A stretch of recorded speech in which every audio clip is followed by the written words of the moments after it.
There was there's like a famous scholar. He one time came to like an event. He came to an event and nobody showed up. Nobody showed up to the event. But he started lecturing and into an empty room. And the janitor was the only person who came by. And the janitor comes by and he's like, "So why are you doing that? Why are you like lecturing? There's no one in the room." He's like, "But the angels are present. The angels are present and they're listening and they're going to Allah subhanahu wa ta'ala and telling them what's happening." So, in this regard, it'll be only a few of us, inshallah. Maybe there's barakah in that, maybe there isn't. We ask Allah to put barakah in it, inshallah. So, أعوذ بالله من الشيطان الرجيم بسم الله الرحمن الرحيم اللهم صل على سيدنا محمد النبي وأزواجه أمهات المؤمنين وذريته وللبيت كما صليت على سيدنا إبراهيم إنك حميد مجيد. Ya Allah, please have mercy upon us, accept us, put barakah in this event, put barakah in our time, in our hike, in our journey, and put us in a good place in our heart. Ameen. All right. So, thanks so much for coming. I appreciate y'all. Alhamdulillah. My name is Ashraf. You know my last name's Ali as well? Yeah, I saw that. So my last name's Ali as well. So I'm Ashraf Ali. And before, we're going to go on a photo hike today. And I have like a couple of things that we're going to do. We're going to go walk around. Photography, I don't want to make it difficult. I just want to show you guys what's fun and what's cool and how do you make photos like exciting and how do you edit all the time and work together to do it. So without it, let's go to the first slide. So photography is a spiritual experience. There was a companion who went to the Prophet ﷺ, Abdullah ibn Mas'ud, and he said that the Prophet ﷺ said, "No one will enter paradise who has an atom's weight of pride in his heart." Then the man said, "What if a man likes his clothes to look good and he likes his shoes to look good?" And he said, "Allah is beautiful and loves beauty. Pride means denying the truth and looking down on people." So I started with this hadith of the Prophet ﷺ, a saying of the Prophet ﷺ, because I want everyone to remember Allah is beautiful and Allah loves beauty. If photography isn't just about like, let's just take a picture and it's kind of fun, and you want photography to have a sense of meaning to you, a sense of purpose, something that's deep and meaningful. And so like, when you do that, then Allah will help you take better pictures. You'll take it more seriously, you'll appreciate it, and you'll be able to actually find the joy in photography and not just take a picture and you're like, that didn't work out the way you wanted it. Oh, that doesn't look like the way you wanted it, right? So at the end of the day, Allah created everything that's around us. He created us, He created these objects, these carpets, the trees and the skies that we see, and we're about to go into nature. What better way to go into a beautiful experience than to go see Allah's creation, right? And we are of His creation too. So oftentimes you'll notice that the best pictures that people take is of people, right? It's of their faces, because we're so entranced by this human story and the human narrative. Like, what are human beings doing? Why are they doing it? Why did they look like that? Why is his face so funny? Good photos make us think that way. They make us smile in that way, right? They make us laugh. They make us feel things. And therefore, it's a spiritual experience, because God is the one that gives us those feelings. God is the one that gives us beauty, and God gives us that internal feeling from photography, right? So we're going to go through 5 steps, which is the best camera, understanding your camera, right? Taking photos, editing photos, and storytelling. Whoops, sorry. All right, let me just move this over. Just realized I could just look at this side. Move this over. There we go. I can just look from here. That works. All right, so we're gonna go through 5 things, okay? What is the best camera? How to understand your camera? Taking photos, editing photos, and storytelling. I'm actually gonna do a small experiment with you guys. This won't take that much time. I actually did a setup in the corner. You'll see like there's a chair with a light, and I'm gonna take my phone over there and actually show you how a photo looks like when we're taking it. What does it look like when we're composing it? How do you get yourself to think about photos in different ways, in creative ways, and then ultimately taking that picture, right? So first of all, what is the best camera? That's a question I have for everybody here. What is the best camera? What do you think the best camera is? Yeah. A phone?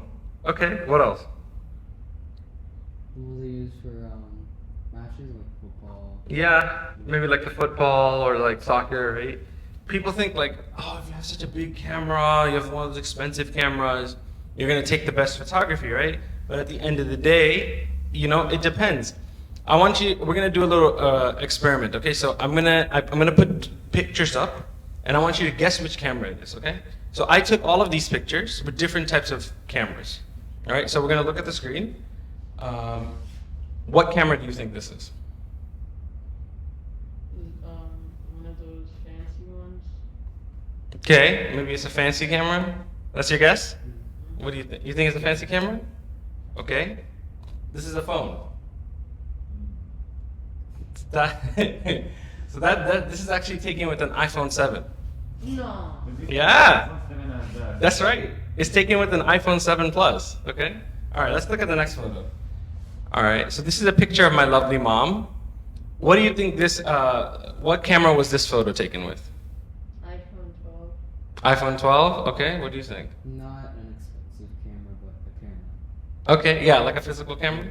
Okay, correct. It is a DSLR. It is. So this I took with a professional camera. This is called a Fujifilm X-T1 that I have. Alhamdulillah. All right. Let's look at the next photo. What camera did I take this photo with?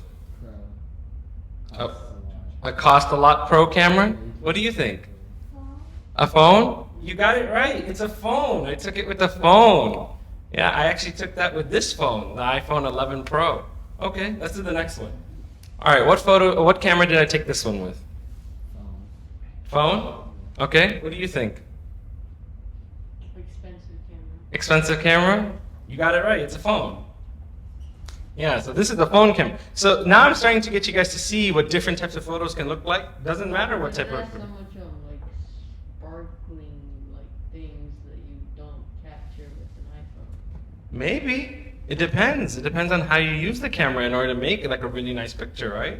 Okay, let's look at this one. What do you think the camera this one was? Cheap camera. Cheap camera? What about you? Yeah, Cheap camera? Yes, this was a camera. This was not a phone. This is my friend Kareem, and I took a picture of him when we were sitting at a coffee shop. Right? Okay. I got a couple more left for you. What do you think this one is? Definitely Yeah? iPhone. That's a- Phone? that's a Phone? pro camera. Pro camera? That's a pro camera. I can notice it because of the. Oh, I wrote phone. That's not correct. That is a phone camera for sure, 100%. It's a phone camera. It's a pro camera. Why did you notice it? Because the moon kind of has the shine. Or Yeah, it has that glimmer, right? So certain types of cameras with their lenses will let you do certain types of effects. So this is one of those examples. All right, one more example. I have two photos from the same location, okay? You have to guess which one is the iPhone and which one is the professional camera. I went to Utah when I took these photos. Left one is the phone. Left one is the phone and the right one is the professional camera? the opposite. I have to say the opposite. And the left is the pro and the right is the professional? You got it right. So the top one is the phone and the bottom one is the professional I camera. can tell because like you can see the light difference where it's like. Yeah, that's true. Assalamu alaikum. Assalamu alaikum. Yeah.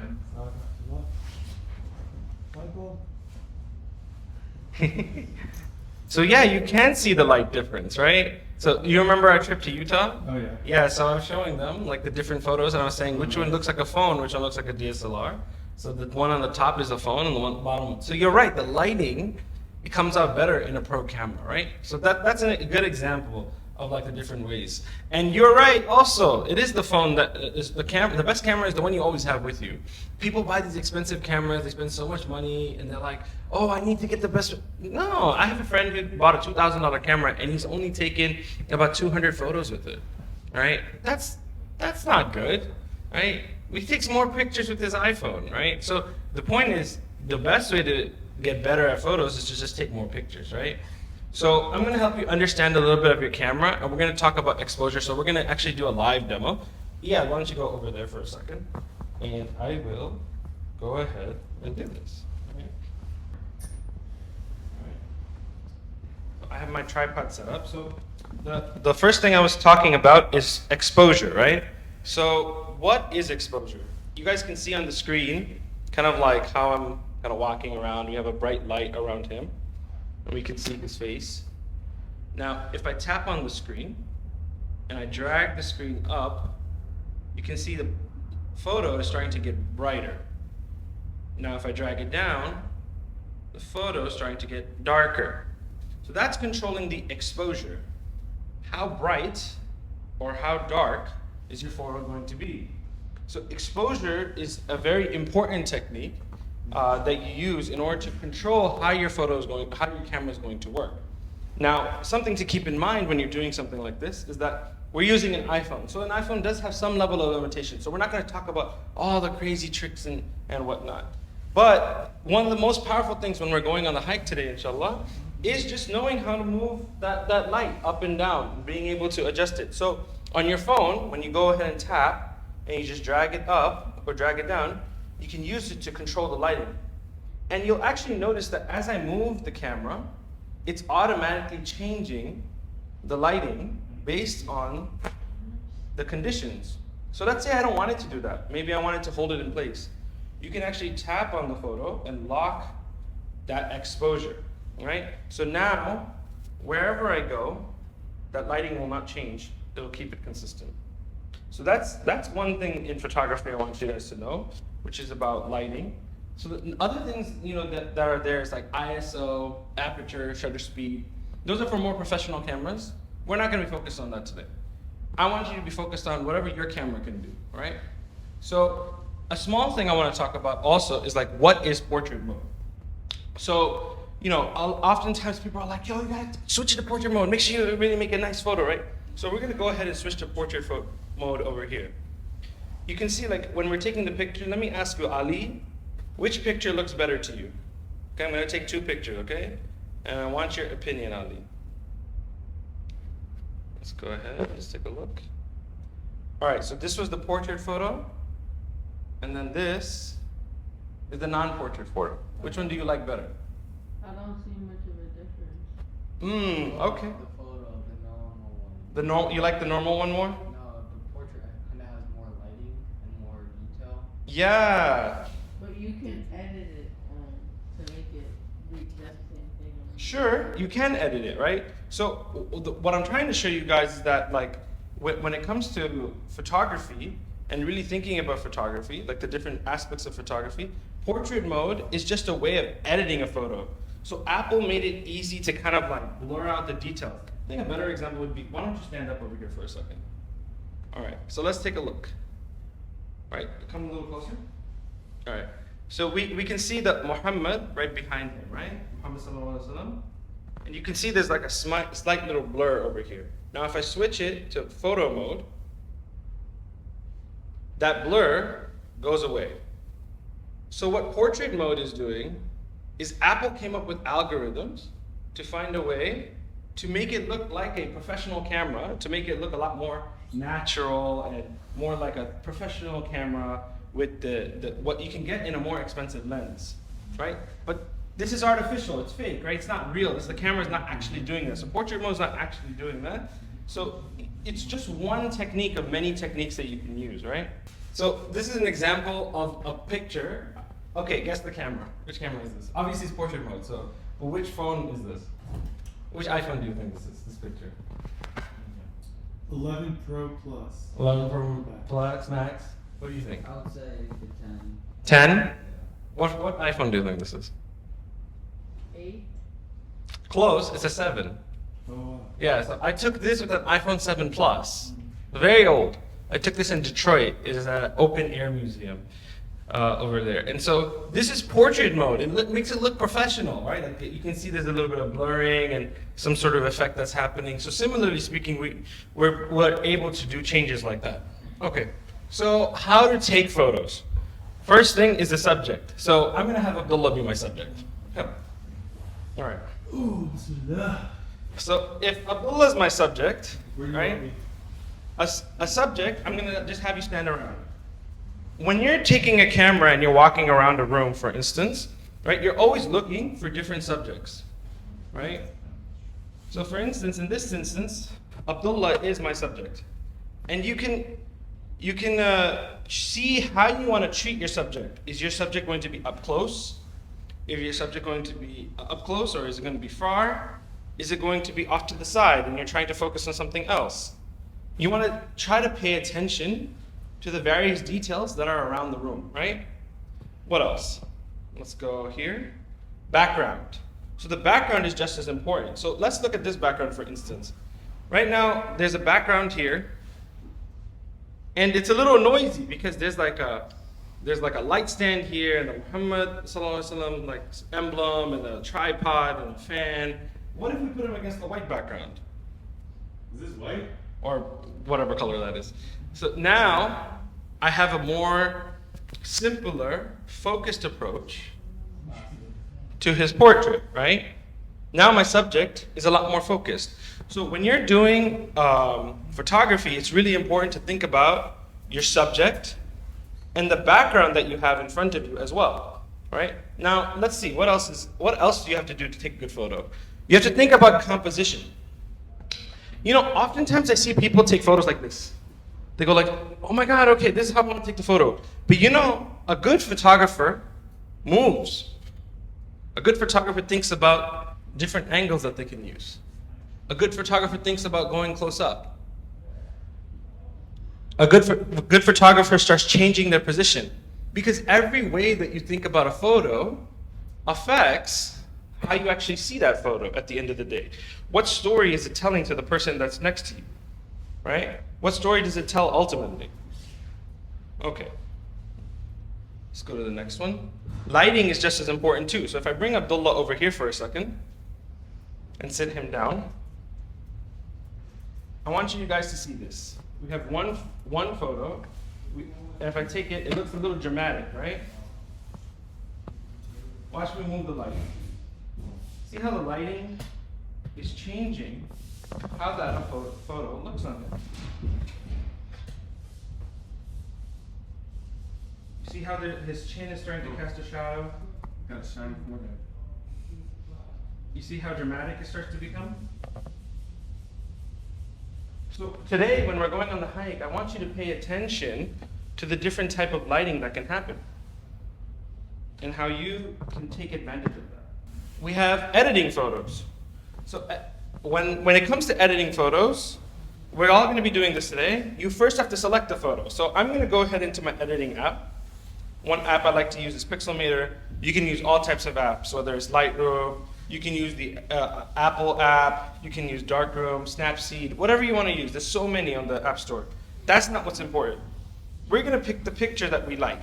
So let's go back. We're looking at Abdullah's photos. And I think the one I want to edit, let's see. We're going to edit.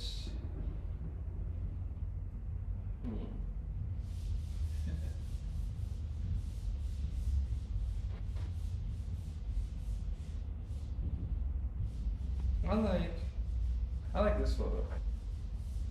Something about this photo caught my attention. Oh my God. Something about it is kind of interesting to me. Okay, let's see why. All right, so I selected the photo. Now we're gonna crop a photo. So cropping is really important. It's a compositional tool. There's one way, obviously, as you're doing portrait or landscape. But what if you're really thinking about like what you want to focus on? Let's say I want to actually go into his eyes and give more of a dramatic shot, for instance. Okay. So now that picture has a different look and feel than it was before. Right, so if I go revert to the original versus the crop, we can see how we can actually shape the picture in different ways, right? Okay, what else? Light. Well, we can actually manipulate the lighting on this, right? So I'm going to go into the editing function, and I can increase the light here. I can maybe reduce what he said was a very shiny forehead. We can add some shadows to it. We can increase the brightness. There's no right or wrong in this situation. Can you give me some examples of those apps so I can download? Sure. So one app that you can use is like Visco, VSCO. Yeah. Another one is like Darkroom is a good one for iPhone. Snapseed is a good one. So there's different options in terms of how you adjust and play with the lighting. Color is also a part of lighting. We can make it vibrant or You know what? What if we just did black and white?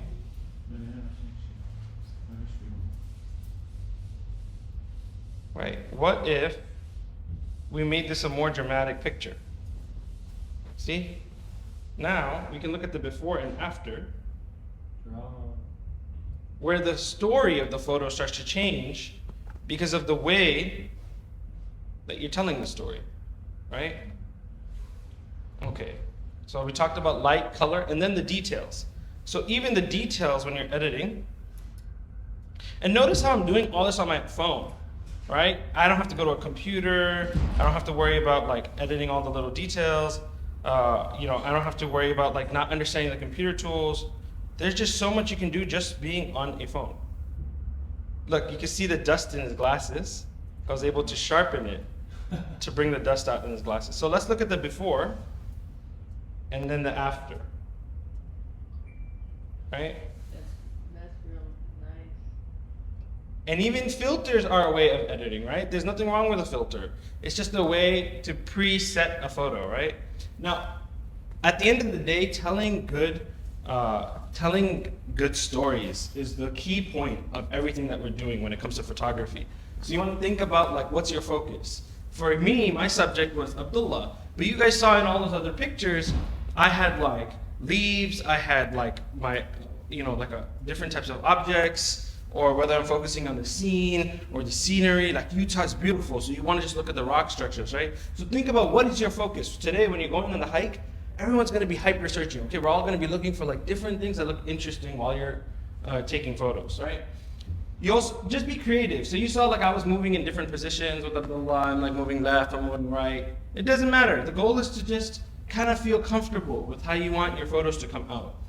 And then you have to also ask yourself, how are you putting yourself in the photo, right? So for me, for instance, when I'm doing this picture of Abdullah, this is like a little bit of a creative style. I like a little bit of drama. I want to give it a little bit more emotion. I want to give it like, it looks like a news expose, or like he's deep in thought and he's thinking about something, right? So I want the photography to speak to that. Maybe you want like bright colors. Maybe you just want it to be really, really like pretty, and you just want so many colors to come out, right? See, that's a really cute picture. There you go. Alhamdulillah. So She changed it. I love that. See, that's you putting your personality into the photo, right? The Allah symbol that you had was black and white. Can I show that? Do you mind if I show it? Okay. So let's take a look at this. So we have the Allah symbol right over here, right? And then you went ahead and colored the photo, and you gave it like a little bit of a tint and a different effect, right? So that's your personality coming into the photo. And that's exactly what we want to do. We want to take that opportunity to put our own personalities, our own stories into the photo. The most expensive photographs that get sold, like $2 million, $10 million, $20 million, those photos don't get sold because the picture was so good. Anybody can take a picture, but it's the story that you have behind the picture that makes all the difference. All right, and then that's it. Let's take some pictures, inshallah.